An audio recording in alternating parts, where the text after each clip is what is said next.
En este video te contaré la historia de una de las más grandes guerras económicas que acontecieron en el planeta. Muchos ni nos enteramos de este suceso al completo en su momento, solo percibíamos los movimientos reflejados en el mercado sin realmente ser conscientes de lo que estaba sucediendo detrás. Si quieres entender completamente la historia, te recomiendo ver la primera parte, te dejaré el enlace en la descripción del video y en la parte superior derecha. En ese video te explico el contexto y algunos conceptos básicos económicos necesarios pero no obligatorios. Empecemos. Era 1964, la debilidad de la libra esterlina ya se podía palpar, la élite de economistas se daba cuenta que existían posibilidades de una devaluación. La devaluación es un arma de doble filo, por un lado es una cura casi infalible cuando un país tiene una balanza de pagos internacional desequilibrada, puesto que generará un incremento en las exportaciones, pero por otro lado los productos importados se hacen más caros, reduciendo el poder adquisitivo y la calidad de vida de los habitantes. Pero lo peor es que si la divisa devaluada es altamente utilizada en transacciones internacionales, para aquellos países que tienen reservas en dicha divisa, los efectos de la devaluación son los mismos que si unos ladrones hubiesen entrado a su cámara acorazada y hubiesen robado parte de sus reservas. Y además habrán países que se encuentren en una desventaja comercial ante el país cuya divisa ha sido devaluada. Y por culpa de la devaluación de esta divisa pueden recurrir a la devaluación de sus propias divisas, algo así como un efecto dominó.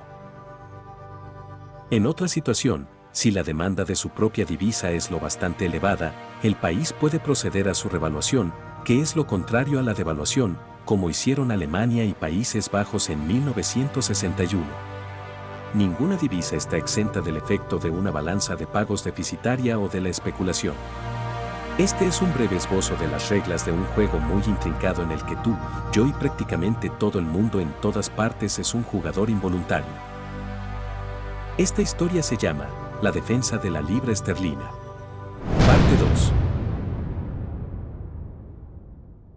Hayes, presidente de la Reserva Federal de New York, y Combs, vicepresidente de la misma, descubrieron que el desequilibrio en la balanza de pagos en Inglaterra no era el único problema. También se estaba desarrollando una desconfianza en la solidez de la libra y la causa parecía ser las elecciones. Los economistas se preguntaban, ¿por qué el gobierno británico no toma medidas para controlar su situación y equilibrar su balanza de pagos? ¿Por qué el Banco de Inglaterra no elevaba el tipo de interés del préstamo a otros bancos, dado que tal acción tendría el efecto de elevar todos los tipos de interés británicos, lo que lograría el doble objetivo de sofocar la inflación y atraer a Londres las inversiones de centros financieros, con el resultado de que la libra esterlina empezaría a poder apoyarse en algo sólido? La respuesta es porque las elecciones se acercaban, y dichas medidas podían no gustarles al electorado británico, al poder confundirse como señales de futura austeridad, por ende decidieron no hacer nada y dejar que la divisa siguiese enfermando. Muchos gobiernos de países latinoamericanos en la actualidad prefieren no tomar medidas que arreglen la economía para no perder el apoyo inmediato y seguir en el poder, sin importarles que la economía se siga hundiendo.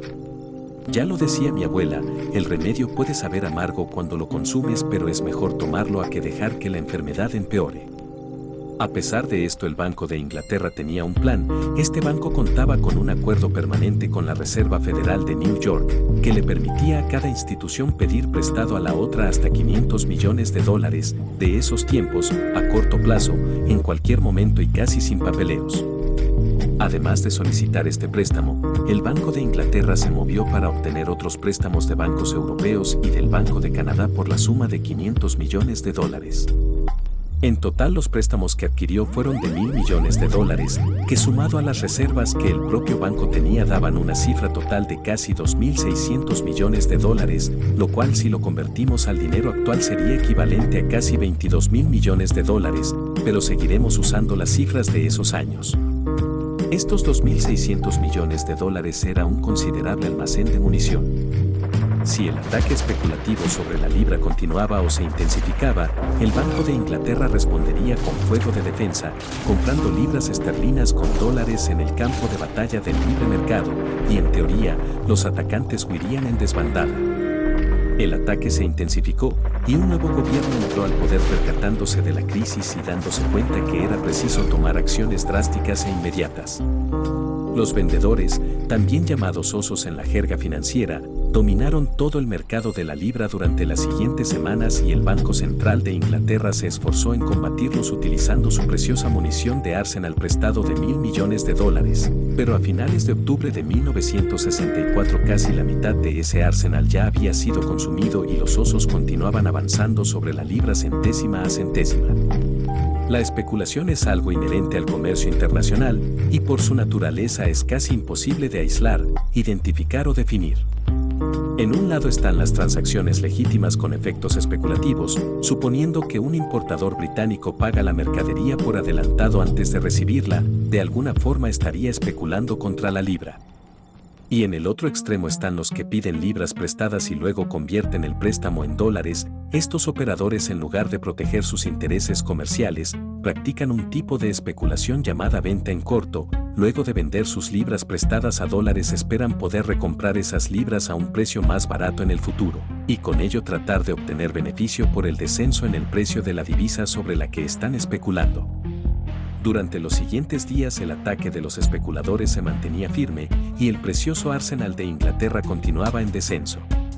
Pero el banco tenía un as bajo la manga. En 1961 el Banco de la Reserva Federal de New York en conjunto con otros bancos centrales crearon un sistema de créditos recíprocos disponibles en todo momento llamado Swap Network o simplemente Swap. Esta red tiene el objetivo de facilitar a los bancos centrales créditos de manera rápida y durante breves periodos de tiempo para que pudiesen defender sus divisas rápidamente ante los ataques de especuladores. Este sistema ya había brindado resultados exitosos a los pocos años de crearse, ayudó al dólar canadiense en junio de 1961, a la libra esterlina a finales de 1961 y a la lira italiana en marzo de 1964. Para esta ocasión especial, el Banco de Inglaterra obtuvo un préstamo de otros $1.000 millones adicionales que se incorporaron rápidamente al arsenal de defensa. El viernes 13 de septiembre de 1964 la libra, la cual se había mantenido estable toda la semana, sufrió un severo ataque de los especuladores, la cual la dejó en los $2.7829. El Banco de Inglaterra tras intervenir vio disminuir sus reservas otros $28 millones más. El viernes 20 fue un día duro. El precio bajó hasta los $2.7825 y las ofertas llegaban a toda velocidad desde todas partes del mundo, desde Europa, Estados Unidos e incluso desde la propia ciudad de Londres. Al llegar la noche la realidad era abrumadora. De los $1.000 millones que habían obtenido de la Swap Network solo quedaba una pequeña fracción. Pedir un préstamo al Fondo Monetario Internacional no serviría de nada porque tardaría un par de semanas y los ataques estaban sucediendo en cuestión de días y horas. Lo que le quedaba al banco eran sus reservas de poco más de $2.000 millones. Sin embargo, los mercados habían cerrado y se tenía el fin de semana para pensar cómo salir de estos apuros. Hayes y Coons decidieron unirse a la primera fila de defensa de la libra. Para el lunes siguiente, antes de la apertura de los mercados, el Banco de Inglaterra hizo pública la decisión de subir el tipo de interés bancario al 7%, algo totalmente fuera de lo común. Esto hizo que el precio de la libra subiese rápidamente a los $2.7869, dándole esperanza al Banco Central. Sin embargo, la medida del incremento del interés bancario fue interpretado como debilidad y el martes los osos dominaron el mercado nuevamente. El Banco de Inglaterra puso su trinchera en los $2.7860 y Coons calculó que sus reservas se consumían a una velocidad de varios millones de dólares por minuto y a este ritmo no serían capaces de aguantar ni 5 días hábiles, tenían que actuar rápido. Coons sabía que sería necesario la ayuda de bancos de todo el mundo para salvar la libra, pero que estos bancos no darían nada si es que Estados Unidos no se pusiese al frente aportando más que todos. Por ello contactó con el gobierno y con el Banco de Exportación e Importación. Coons calculó que se requerirían $2.000 millones para salvar a la libra, de los cuales la mitad provendrían de Estados Unidos, 750 millones serían de la Reserva Federal quien había accedido a aumentar el préstamo y 250 del Banco de Importaciones y Exportaciones a quienes contactaron recién esa tarde. Ahora quedaba la parte más difícil, persuadir a los demás bancos centrales. Al día siguiente Hayes tomó el liderazgo de convencer a los demás bancos. La primera serie de llamadas en los que se explicaba el contexto y la magnitud del problema les mostró esperanza porque ningún banco había dado una respuesta negativa directa. Hayes, en compañía de Lord Cromer, el presidente del Banco de Inglaterra, quien participaba activamente en la operación, elevaron sus expectativas de $2.000 millones a $3.000 millones. El éxito del préstamo dependería del efecto psicológico del anuncio. Procedieron con las llamadas y las reuniones. A esta operación se la llamó el rescate de la libra. Casi todos los bancos centrales estuvieron de acuerdo con apoyar al rescate de la libra, quien seguía sufriendo un duro ataque, y el Banco de Inglaterra se quedaba con menos recursos. La condición de los bancos era que todos estuviesen de acuerdo y que todos los demás apoyasen, puesto que si tan solo uno de los bancos que formaba parte del plan no aportaba, los demás tampoco lo harían. Esto llegó a ser un problema porque Howell Trapp, el presidente del Banco de Países Bajos, no pudo ser contactado ya que estaba atorado en el tráfico y el tiempo que le quedaba a la libra era escaso. Ya corrían rumores de que anunciarían su devaluación el jueves a mediodía. Unas horas más tarde pudieron encontrarlo y contactarlo. Howell Trapp estaba en un restaurante reunido con un ministro de Países Bajos. Le comentaron el plan de salvar a la libra y accedió. Finalmente se tenía el beneplácito de los 10 países, solo quedaba esperar a que cada uno de los bancos hiciese las formalidades con sus respectivos gobiernos. Los protagonistas fueron Alemania, Austria, Bélgica, Canadá, Francia, Italia, Japón, Países Bajos, Suecia y Suiza. Hasta ahora no se ha hecho público cuánto aportó cada país. Los bancos centrales se habían movido con rapidez para poner en práctica un contraataque masivo contra la venta especulativa de la libra. E inmediatamente Londres lanzó el siguiente comunicado: el Banco de Inglaterra ha tomado las medidas oportunas para obtener $3.000 millones con los que poder sostener la libra esterlina. Los especuladores decidieron inmediatamente que su juego había terminado y la libra subió nuevamente a los 2.79. Hayes volvió a su casa, se reencontró con su hijo Tom, quien había llegado de Harvard por un tiempo, y le comentó que ese había sido el día más satisfactorio de toda su carrera profesional.